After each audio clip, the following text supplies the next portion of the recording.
We're back out here at the Big Lake once again, and today we're talking about those must-have lures and presentations you need to maximize your October fishing. Plus, we'll talk about why right now is one of two best times all year for everybody's favorite type of fishing. Can you guess what it is? Stick around. You don't want to miss this one.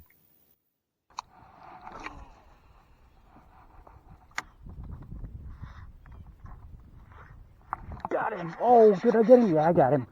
Ooh, come on now. Whoa, he's a good one. He hit it as soon as it hit the water. Come on, buddy. That's a good fish. Get up out of that grass. Don't you get in that grass.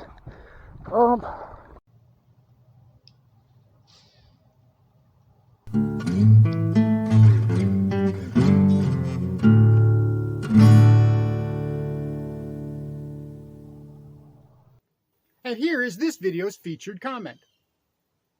Congratulations! If you would like to have a chance to have your comment featured in an upcoming video, all you've got to do is leave a comment. And now, on with the video. Welcome back to Lowbrow Fishing, and the month of October is upon us. That means the fall transition is beginning to gain momentum, especially for those of you up north.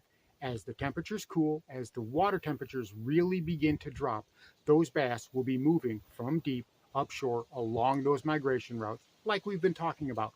That means we need to adjust the patterns and presentations that we are using.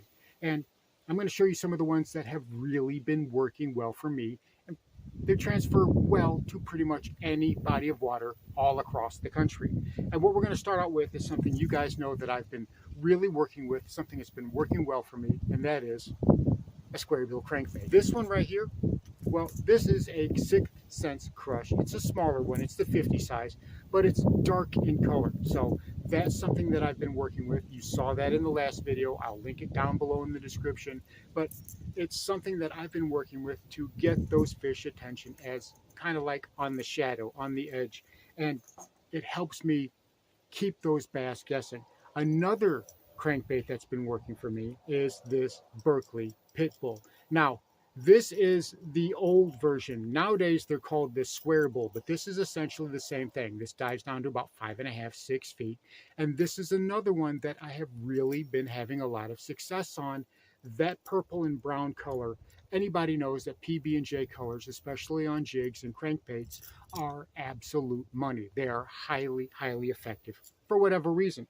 I don't know of anything in my water that looks like this, but again, like we talked about before, bass are curious, maybe they like PB&J as well, and this is something that they go after quite often. I've caught quite a few fish on this bait, and as you can tell, a lot of these are downsized. Both this Crush and this Pitbull, well, they're downsized. These are more the 2.5, 2.0 area square bill, you would call them, the 2.5 inch, 2 inch.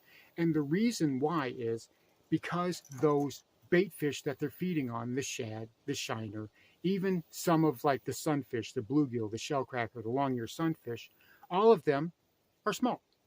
We just had, the spawn for the bluegill over the summer. We just had the spawn for the shad and the shiner. So those fish that have hatched, the new ones, the new yearlings, I guess you'd call them, the fry, they're quite small. So that's what those bass are keying off on. And, this is another one that kind of plays on that. This is an arc square bill, and this is that smaller one again, but this is more that iridescent kind. Okay, this has got a little bit stronger profile. This is something that I'm throwing whenever there's a little bit of cloud cover. I don't necessarily need a lot of wave action for this to be effective.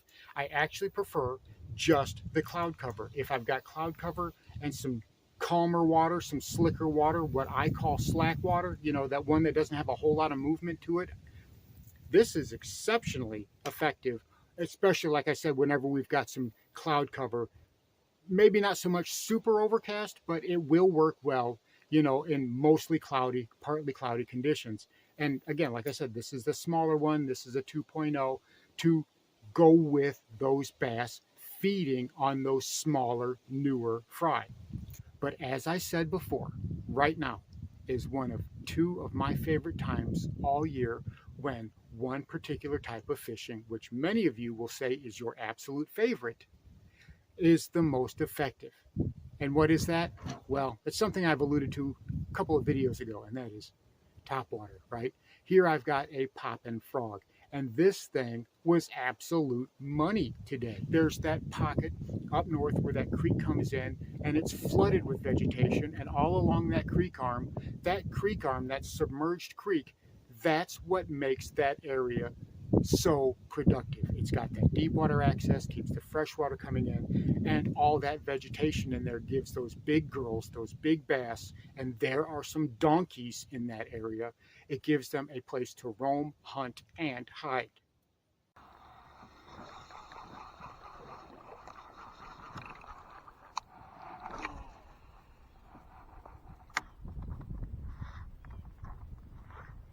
Got him. Oh, did I get him? Yeah, I got him. Ooh, come on now. Whoa, he's a good one. He hit it as soon as it hit the water. Come on, buddy. That's a good fish. Get up out of that grass. Don't you get in that grass? Come on now. There we go. Another one. I don't know what happened with my reel. It just quit reeling. As soon as that's another solid 2-pound fish right there. As soon as it hit the water, he was on it. Told you. Alright, awesome fish. Gorgeous, another 2-pound bass on the top water, on the frog. Beautiful, thank you. Alright, there he goes. Let's see if we can't keep it going. So, this one right here, this is one of those that was doing good work for me today. I was able to catch some really nice fish on it. Now, the thing you've got to remember, though, when you're fishing a frog, be patient. Don't hook set as soon as you see that splash. As a matter of fact, today, there wasn't even a splash. They were slurping it. You know, I got it slurped. It just disappeared, which is something that they tend to do in the fall. But whenever you see that splash, let that bass take it for a second before you hook set, because topwater frogs, including popping frogs, are notorious for losing fish, because especially if you're hook setting them too early. So be patient with these. Now, what am I fishing this on? Well, this is actually, you know, a lot of you will recognize this as my heavy jig setup. 7.3 heavy power rod with a fast tip. I've got 50-pound braid, and I'm running straight braid on this. And the reason being is I have got to horse those girls through some slop. I've got to bring them through the rough stuff. So I need the gear to do it. This is a 7.3 to 1 gear ratio, so it's going to give me a little bit more speed than some of my other reels. But still, whenever I need to just torque on it and horse those big girls out of it, this is the setup that I need. So not only is it a great jig rod, it's also an excellent frogging stake. Now, another type of topwater you guys see me talk about again is the good old boy howdies. But this, as you can see, is not the prop version. This is the tail-weighted version. And these have completely different action. Rather than spitting along like a spin rocket or a devil's horse or something of that nature, these work a little bit differently. They kind of sit up and down in the water like this. And when you twitch them, they kind of do like that. And when they pop, they spit. They spit a little spit out, and then you just leave them sit, and they bob up and down. And it's a different presentation than the bladed ones. And it can be super, super effective. It's not quite like a popper. It's more subtle than a popper. It's almost like, I don't know, just a spitter, if that's even a type of topwater bait you would consider. But this today caught my biggest fish. And again, it was slurped. It wasn't slammed. And I mean, horsing it through that vegetation, I needed something had a little bit oomph to it. This has got 30-pound braid, a 7-foot medium heavy, and this has got a 22-pound fluorocarbon leader. And the reason why I did a fluorocarbon leader, you could even do a monofilament leader, but this, you know, this is a buoyant enough bait. A short leader is not going to make that, you know, the front of the bait go down or anything. But the reason why I wanted to do that is because of how this bait tends to work in the water. It's just a personal preference thing. I like to work it along the edge of the hydrilla. I'm working those pockets as I would like if I were pitching and flipping a jig. That's how I'm working my top water. I'm looking for those open spots in the hydrilla, and I'm casting this in there. This is not weedless. I'm not being nearly as, all over the place as I am with that frog. A topwater frog, you put it anywhere, you're not going to have a problem. This, I need to be targeted and I need to be accurate. But when you are and you make those casts that you need to make, this thing is just going to catch some giants. And today, well, it put me on some big girls. Got the old bone and orange colored boy howdy tied on here. And we're going to try it in this area.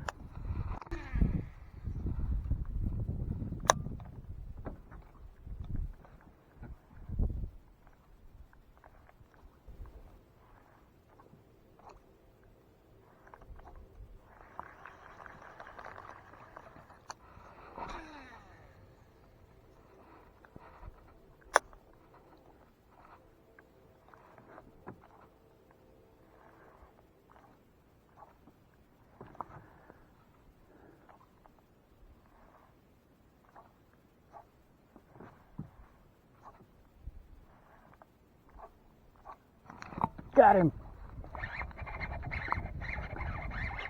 Ooh, that's a good one. Come on now. That's a big bass. Come on now. Boy howdy strikes again. Look at that, 3-pound bass on the boy howdy. Oh, you weren't going anywhere. Slurped it up. We really, really, really appreciate you. Look at this beautiful, almost 3-pound fish, not quite 3 pounds. Gorgeous fish. Thank you so much for playing. Thank you so much for being out here. And you have a nice day. All right, let's go get another one. And lastly, we've got everybody's favorite, right? The good old popper. A popper in general is a great, easy to use, all around topwater bait. And if you notice, the topwater baits that I am throwing, they're not search baits. I'm not doing things like buzz baits and ploppers. And the reason is because of where I'm fishing these. So even if you're fishing from the bank, these will be exceptionally effective for you. Even those smaller square bills, if you've got a place where the water's a little bit deeper, you can cast it out and bring it back to you, right? Then those square bills are going to be exceptionally effective, especially along vegetation lines. But inside that vegetation, whenever you're working those pockets, even from the bank, something like a popper is going to be absolute money. And this is just a regular, straight up, run-of-the-mill popper. It's got a green back with a little bit of black on it, yellow and orange belly. And I'm telling you what, they were smashing this, This is another one. This is a lot like the frog, where you have to be patient with the hook set, because a lot of times they'll slap at it. And sometimes you'll end up getting a foul hook, but sometimes you'll end up just barely skin hooking them and you'll lose them on the way to the boat. So patience is the key. And with a popper, especially a small, light one like this, I'm fishing it on a finesse combo. It works better for me because these are very easy to overpower. You don't want to bloop it. You're not trying to make a bunch of racket and a ruckus like a rhinoceros fell in the water. You're trying to imitate a small bait fish that got in trouble, that is in distress. So the way to do that is, with a little bit of finesse. So I've got a 7-foot medium light, 10-pound braid on my finesse spinner, and I've got a 6-pound monofilament leader. It's probably about 8 to 10 feet long on this.